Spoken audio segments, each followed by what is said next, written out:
Welcome back. So last thing for tonight before I turn in and we just say forget about Christmas for another 365 days. And again, for people who might be having a rough time at this time of year, I certainly hope that my videos weren't necessarily late and that they didn't miss the mark. So today I want to also talk about Vancouver before I turn in for the night. So normally after the power rankings, I'm doing a preview for the Sunday games. This year or this week, it's different. Weeks become years, years become days, days. It doesn't matter. So I want to talk about the Canucks because now that they've gone 6-0 under Bruce Boudreau, I think things have changed a bit, right? At least the opinion on players on this team may have changed. Now, one thing that hasn't changed is this is a team that does have their own first-round pick this coming year. They do not have their own second-round pick. They have the Jets' third-round pick. They do not have their own. And they have their own picks from rounds 4 through 7. So if you look at the Canucks as being a team that needs more depth with prospects, and I think most would agree that they do, they need more draft picks. Brandon Sutter is a UFA next summer. He, of course, is still dealing with the effects of illness from last season and has yet to play this year. And there's some debate about his career continuing and when, if he's going to be able to return this year. So Sutter likely not on the move at the deadline. The good news for Canuck fans, too, the Luongo cap penalty ends in 2022. So that's $3 million that they don't have to worry about. However, the hit on Holtby goes up to $1.9 million next year for the last year of the cap penalty on that one. And Virtanen, there's the $500,000 cap penalty on Virtanen for the final year next year as well. So that's $2.4 million in what they would call dead cap, right? This is money that they can't spend and they don't have anything to show for it on their roster, which may not be as bad because the cap's supposed to go up $1 million next year. Keep in mind, supposed to, but with the current pause in the games and uncertainty regarding capacities and all that wonderful stuff, we'll see what happens. So when we look at this team's leading scorer, it's JT Miller, 31 games, 10 goals, 22 assists, 32 points. He's just going to be at the middle of trade rumors for the rest of the time he's a Canuck. It just feels that way, right? I don't know how much value Miller has right now. I don't know that Jim Rutherford would look to make a move like that. I think JT Miller has been good for this team. Sure, there's defensive issues here and there, but in reality, I think JT Miller's an important player. He is scoring more than a point a game. That's a rarity. Quinn Hughes, 30 games, 2 goals, 24 assists, 26 points. He's bounced back nicely from a really rough year last year. Really was a nightmare year last year for Quinn. So he honestly is a Canuck for the rest of his contract. I can't see him going anywhere. Garland, 31 games, 9 goals, 13 assists, 22 points. The Canucks, if they're going to have flexibility moving forward, they're going to have to move some guys, right? Because the salary cap next year, they've got a lot of money tied up. They're not going to have as much cap space as other teams. If a new GM wanted to potentially alienate happy fans, Garland would have a lot of value in a potential trade. And yeah, Canuck fans would not be happy if Garland was to be moved. So I'm not advocating for it. I'm just saying if a GM steps in and goes, we've got to make some changes, you've got to move players who have that market value. This Bo Horvat, can't see him going anywhere. In 31 games, 10 goals, 9 assists, 19 points. He's turned things around under Bruce Boudreau. Absolutely. There's players on this list that have. Brock Boeser being one of the big examples. Brock's an interesting one. In 28 games, 9 goals, 8 assists, 17 points. And people will point out, and it's true, his qualifying offer next year as a restricted free agent is $7.5 million. If they don't offer him $7.5 million, he can walk as an unrestricted free agent. So for the Canucks, there may be that move with Brock Boeser because they may not have any other choice. And this is where you can come back and go Benning and shake your fist if you want. I'd be very upset if Boeser left, but I've kind of resigned myself to the fact that at $7.5 million for a qualifying offer, may not be sticking around. Elias Pettersson, 31 games, 6 goals, 10 assists, 16 points. Miserable season for him under Travis Green. Feels like it's coming around now under Bruce Boudreau. The shoot first mentality that Boudreau's brought in and driving some offense and creating plays seems to be helping a guy like Pettersson, which makes sense, right? Makes sense that a dynamic player like Pettersson responds to a coach that wants him to play that style of hockey. Then you get into Tanner Pearson, 31 games, 4 goals, 8 assists, 12 points. I would honestly be very surprised if Pearson stays long-term with the Canucks. I know he's got one more year on that contract. After this one, he may very well get thrown into a deal at some point. I could see him ending up being traded. The problem is with that cap hit and the fact he has 4 goals in 31 games, you might have to throw in a draft pick for somebody to take him, or you might have to take another contract back that you'd rather not take back. So Pearson's going to be an interesting one to see what happens with. Höglander, also 31 games, 7 goals, 5 assists, 12 points. Everybody in Vancouver loves Höglander. We'll move on. Tyler Myers, 31 games, 9 assists. I think Myers is having the best season he's had as a Canuck. That being said, that contract not aging particularly well. We'll see whether or not he continues to play as well as he has under Boudreau, where Boudreau's given him a little bit more leeway offensively, and he's looked pretty good. But again, that contract is restrictive for the Canucks moving forward. Podkolzin's been good as a rookie. 6 goals and 2 assists in 29 games. He may not be putting up the kind of totals that people might want from him, but I still think he's been a good rookie. And I think he brings enough to the table in other areas other than just the goal scoring. Yeah, he's useful to keep around in your lineup. Chason's a UFA next summer. 25 games, 3 goals, 3 assists. I don't know if there's any value there for Chason. There might be a team that would look to bring him in. At the very least, his contract doesn't cost very much. It's possible he gets moved at the deadline. Even if the Canucks are still in a playoff hunt, they may make some moves to do some kind of selling, right? Shen, 15 games, 1 goal, 4 assists, 5 points. I think Luke Shen's been really good this time around with the Canucks. I was glad when he came back, and I think he's a good fit for Vancouver.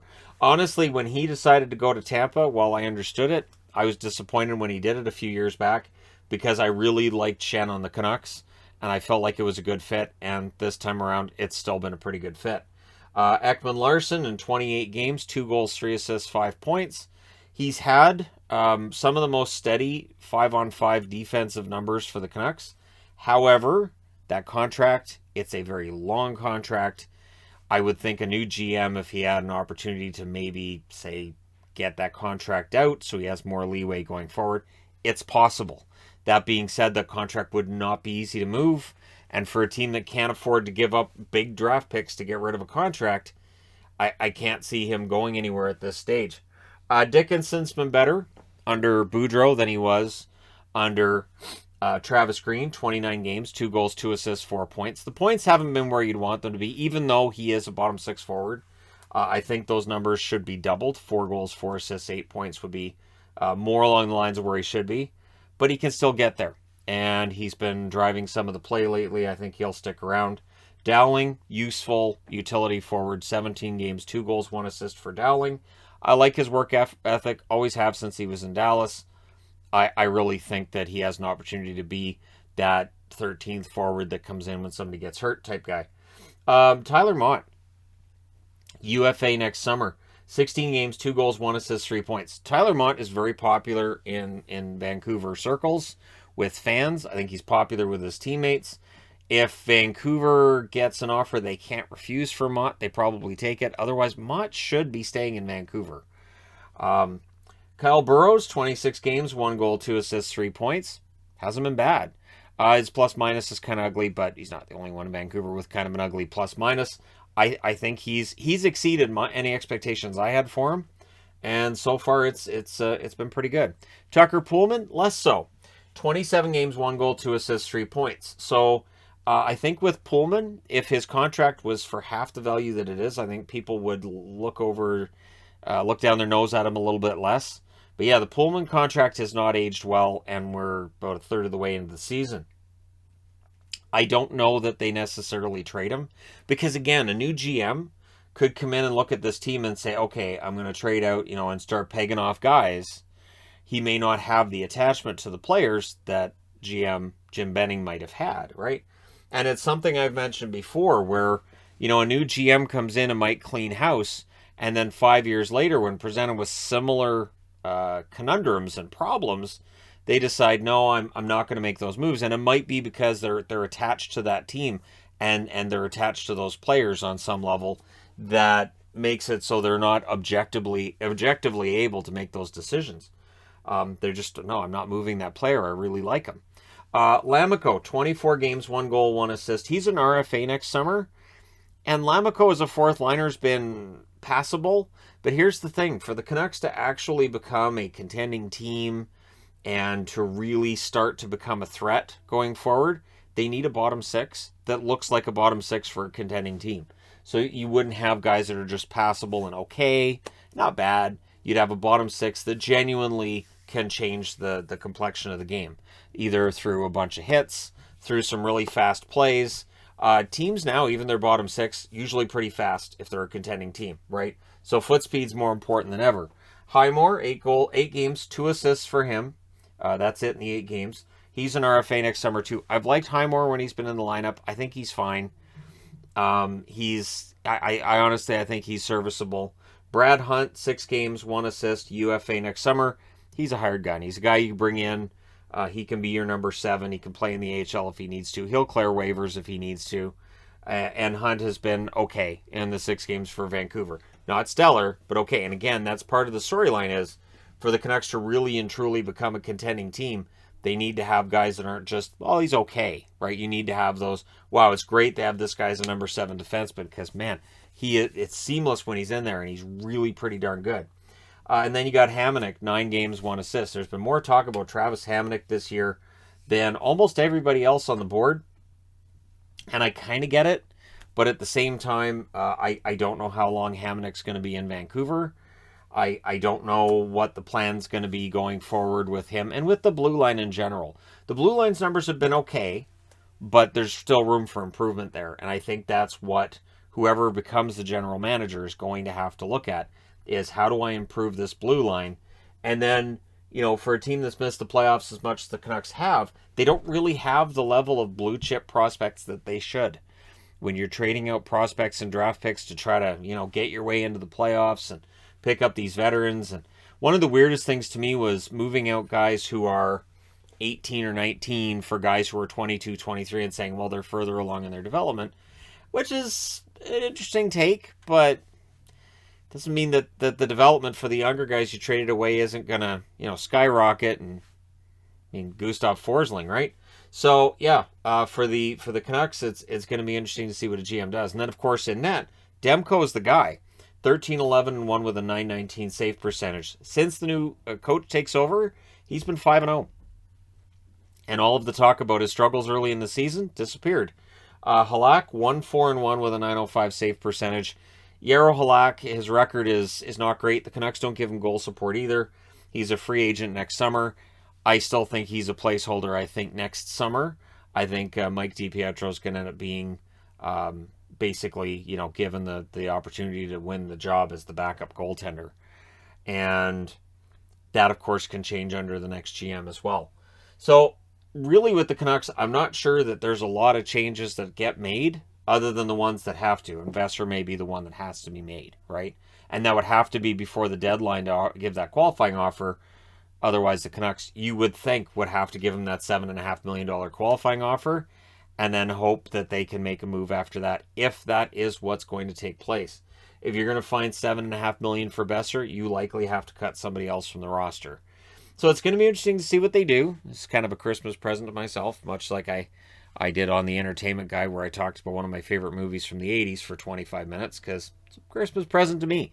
So Christmas present to me today is to talk about the Canucks for a bit here and the conundrum they have, where they're in the hunt for the playoffs potentially, but do you want to go all in on the idea of making the playoffs? Do you leave things intact for as long as they're winning, or do you see somebody come in and say, you know what, we need to make some moves? And does Jim Rutherford make a trade before they've picked a general manager? That could be very interesting. So there's the question. For Canuck fans out there, who should stay? Who should go? What does the roster look like when everything's all said and done? When the smoke clears? And can the Canucks get into the playoffs with this roster? I did the video tonight where I'm talking about, power rankings and maybe a team getting in the West that's currently outside the playoffs. I did not see the Canucks as being one of the top 2 dangerous teams in that regard. Am I wrong? Let me know your thoughts. Hit like and subscribe if you're browsing your way through. You just happened upon this video. Thank you guys so much for watching, for all your support. I will talk to you again soon.